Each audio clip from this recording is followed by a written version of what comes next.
Tiruttani attempt murder case 2-3 நாட்களுக்கு முன்னாடி சமூக வலைதளங்களில் ஒரு வீடியோ பார்த்துருப்பீங்க. எந்த பேஜை ஓப்பன் பண்ணாலுமே அந்த வீடியோ தான் வந்து போயிருந்துச்சு. 4 பேர் சேர்ந்து ஒரு பையனை பட்டாக்கத்தி வச்சு வெட்டி கொலை முயற்சி செய்கிறது. டிசம்பர் 27 சென்னையிலேருந்து திருத்தணிக்கு ஒரு லோக்கல் ட்ரெயின் போகுது. அந்த ட்ரெயினில் ஒரு வட மாநிலத்தை சேர்ந்த சூரஜ் அப்படின்ற ஒரு பையன் வந்து ட்ராவல் பண்ணுறான். அவன் பாட்டுக்கு வந்து அந்த ட்ரெயின் ஃபுட் ஸ்டெப்ஸில் உட்காந்து ட்ராவல் பண்ணிகிட்ருக்கான். ஸோ அதே பகுதியில் சேர்ந்த ஒரு 4 பசங்க 17 வயசு தான் பட்டா கத்தி வச்சுட்டு ட்ரெயினில் வந்து ரீல்ஸ் எடுத்துகிட்டு இருக்காங்க. இந்த பையனுக்கும் அந்த பசங்களுக்கும் வந்து எந்த சம்மந்தமே ஃபர்ஸ்ட் ஆஃப் ஆல் கிடையாது. நார்மலாக பப்ளிக்கில் வந்து இந்த டான்ஸ் ஆடி ரீல் எடுப்பாங்க, நல்ல இயற்கையான ஒரு சூழலை வந்து கவர் பண்ணி ரீல் எடுப்பாங்க. இந்த மாதிரி ரீல்ஸ் தான் பார்த்துருக்கோம். ஆனால் இந்த பசங்க வந்து கத்தியை வச்சுட்டு ட்ரெயினில், அதுவும் வந்து பட்ட பகலில் பேசஞ்சர்லாம் ட்ராவல் பண்ணிகிட்டு இருக்கிறாங்க. அந்த ட்ரெயினில் வந்து கத்தி வச்சுட்டு ரீல்ஸ் எடுத்துகிட்டு இருக்காங்க. இதை யாரும் கேட்கக்கூட கிடையாது. ஸோ இந்த பையன் உட்காந்துட்டு இருந்த அந்த பையனை ஒரு நார்த் இந்தியன் அப்படின்றதுக்காக அவனை வந்து வம்புக்கு இழுக்கிறாங்க. கத்தி வச்சு அவனை வந்து வெட்ட போகிற மாதிரியான செயல்கள் பண்ணுறாங்க. அவனும் வந்து அதை தடுத்து விடுறான். அந்த வீடியோ கூட அவங்க பேஜில் வந்து ரீல்ஸ் போட்டிருந்தாங்க.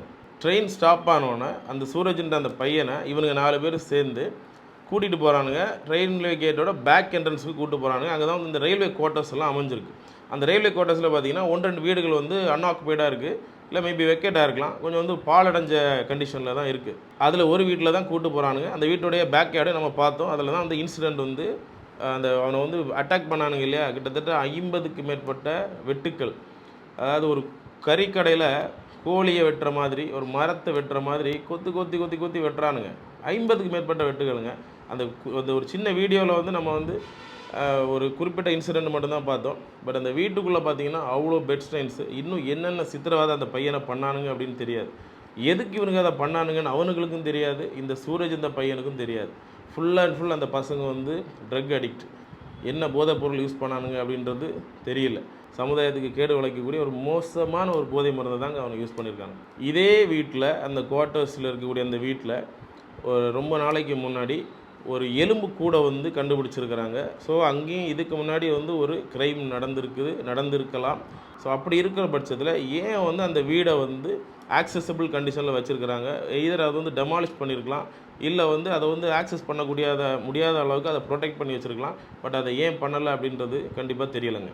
ஸோ இந்த மாதிரியான ஏரியாஸை வந்து ஓப்பனாக வச்சுருக்கிறது போலீஸ் மட்டும் தவறு கிடையாதுங்க. அந்த லோக்கல் பஞ்சாயத்து, முனிசிபாலிட்டி, கார்ப்பரேஷன் எல்லாரோடைய தவறுமே இருக்குது. இந்த மாதிரி ஏரியாஸ் வந்து தமிழ்நாட்டில் பார்த்திங்கன்னா நிறைய இருக்குங்க. ஈவன் போலீஸ் குவார்ட்டர்ஸில் கூட இந்த மாதிரியான ஆபத்தான இடங்கள் பார்த்திங்கன்னா காடு மாதிரி புதர் பிடிச்சி க்ளீன் பண்ணாமல் ஒழுங்காக மெயின்டைன் பண்ணாத இடங்கள் இருக்குது அப்படின்றது வந்து ரொம்ப அவலமான ஒரு விஷயங்க. அவனை கொடுமையான முறையில் தாக்குறானுங்க. கடைசியில் அந்த பையன் வந்து இறந்து போயிட்டான் அப்படின்னு சொல்லிட்டு இவங்க கிளம்பிடுறானுங்க. இந்த பையன் வந்து லக்கிலி பார்த்திங்கன்னா இப்போ பொழைச்சதாட்டு வந்து வீடியோஸ்லாம் வந்து வெளியிட்டிருக்கிறாங்க. இந்த மாதிரியான சம்பவங்கள், அதுவும் ஒரு ஸ்கூல் லெவல் படிக்கிற பசங்க பண்ணுறதுக்கு என்னதாங்க காரணம்? ஈஸியாக அவங்களுக்கு கிடைக்கக்கூடிய போதைப் பொருட்கள். ஸ்கூல் லெவலில் இருக்கக்கூடிய பசங்களை தான் இந்த போதை வியாபாரிகள் பார்த்திங்கன்னா டார்கெட்டே பண்ணுறாங்க. ஏன்னா மதுபான கடையில் போய் பார்த்திங்கன்னா மது வாங்க முடியாது, மது கொடுக்க மாட்டாங்க, இல்லை யாரையாட்டு சொல்லி தான் நீங்கள் வாங்கணும். ஸோ இந்த மாதிரியான ட்ரக்ஸை பார்த்திங்கன்னா ஒரு சின்ன பொட்டலத்தை வாங்கிட்டு போயிட்டே இருக்கலாம். ஸோ வியாபாரிகள் பார்த்திங்கன்னா இந்த மாதிரி பசங்க, அண்டர் 18 பசங்களை தான் அவங்க டார்கெட்டே பண்ணுறாங்க. இன்னொன்று விஷயம், பேரண்ட்ஸுங்க. ஸோ உங்களுடைய குழந்தைகள் வந்து அவன் போட்டிருக்க ட்ரெஸ்ஸில் இருந்து அவன் அந்த தலையில் பெயிண்ட் அடிச்சிருக்கான் பாருங்கள். அவனுடைய டெய்லி ஆக்டிவிட்டீஸ், எப்போ போகிறான், எங்கே வரான், இதை கூட மானிட்டர் பண்ணாமல் பேரண்ட்ஸ் வந்து எவ்வளோ இர்ரெஸ்பான்சிபிளாக இருக்கிறாங்க. உன் குழந்தை எப்படி போனாலும் பரவாயில்ல, சமூகத்தில் இன்னொரு குழந்தையில அவன் கொலை செஞ்சுட்டு இருக்கிறான். அந்த குற்றத்தில் பாதி வந்து நீங்களும் தாங்க பொறுப்பு. அப்புறமா பார்த்தீங்கன்னா அந்த ட்ரெயினில் ட்ராவல் பண்ணிட்டு இருந்த அந்த கோ பேசஞ்சர்ஸ் பட்டப்பகலில் பட்டாக்கத்தியை வச்சு ஒரு பையனை வந்து 4 பேர் சேர்ந்து மிரட்டுறான். நீ தட்டி கேட்குறதுக்கு உனக்கு தைரியம் இல்லைன்னா பரவாயில்ல, போலீஸுக்கு ஃபோன் பண்ணியிருக்கலாம் இல்லையா, 100க்கு ஃபோன் பண்ணியிருக்கலாம், இல்லை ரயில்வே போலீஸுக்கு ஃபோன் பண்ணியிருக்கலாம், இல்லை அந்த ட்ரெயின் வந்து சங்கிலி பிடிச்சே அதை இழுத்துருக்கலாம் இல்லையா.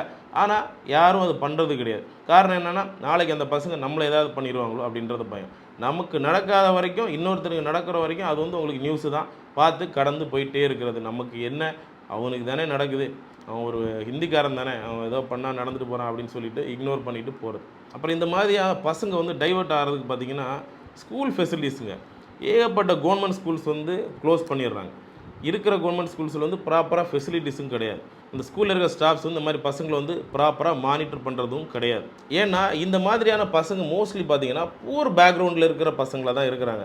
அவங்கள கொண்டு போய் ஒரு பெரிய ஸ்கூலில் கொண்டு போய் சேர்த்து வைக்கிறதுக்கான வசதி அந்த பேரண்ட்ஸ்கிட்ட கண்டிப்பாக கிடையாது. ஸோ அரசாங்கம் தரமான கல்வி, தரமான பள்ளிக்கூடம் கொடுக்கும்போது எனக்கு தெரிஞ்சு இது மாதிரி குற்றங்கள் வந்து ரொம்ப கம்மியாகுங்க. நிறைய பேர் நினச்சிட்டு இருக்கிறீங்க அண்டர் 18 தானே, பசங்க வந்து மைனர், இவங்களுக்கு வந்து கொலை செஞ்சுட்டு போனால் கூட ஒரு பிரச்சனையும் வராது, இவங்க ஈஸியாக எஸ்கேப் ஆயிடுவாங்க அப்படின்னு சொல்லி. அப்படிலாம் கிடையாதுங்க. ஜுவனைல் ஜஸ்டிஸ் ஆக்ட் அமெண்ட்மெண்ட் பண்ணியிருக்கிறாங்க. எபோவ் 16 அண்டர் 18 இருந்தாலுமே அவன் வந்து கொடுமையான குற்றங்கள் செய்யும்போது அவனையுமே பார்த்திங்கன்னா வந்து ஒரு அடல்ட்டாக தான் கன்சிடர் பண்ணுவாங்க. ஜுவனைல் ஜஸ்டிஸ் கோர்ட்டில் ட்ரையல் பண்ணுவாங்க. ஒரு அடல்ட்டுக்கு கிடைக்கக்கூடிய அதே தண்டனை வந்து இந்த பசங்களுக்கு கிடைக்குங்க. என்ன டெத் பெனல்ட்டிலேருந்து மட்டும்தாங்க இவனுக்கு எஸ்கேப் ஆக முடியும். ஆக அரசாங்கம் பார்த்திங்கன்னா இந்த போதை புழக்கத்தை வந்து கண்டிப்பாக கட்டுப்படுத்தி ஆகணும்.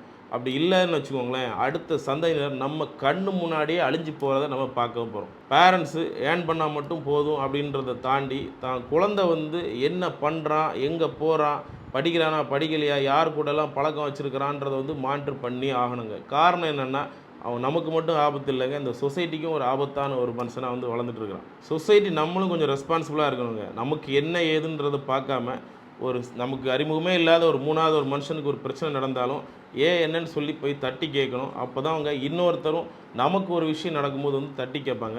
சட்டங்கள் கடுமையாக இருக்குங்க. அந்த பசங்க வந்து எஸ்கேப் ஆகவே முடியாது. பழைய ஐபிசி 307 இப்போ பிஎன்எஸ் 109 செக்ஷன்ஸ் பதிவு பண்ணியிருக்கிறாங்க. அவனுக்கு செஞ்ச தவறுக்கான தண்டனை முழுமையாக அவங்களுக்கு கிடச்சி தான் ஆகணும். மற்றொரு வீடியோவில் சந்திக்கலாம். நன்றி.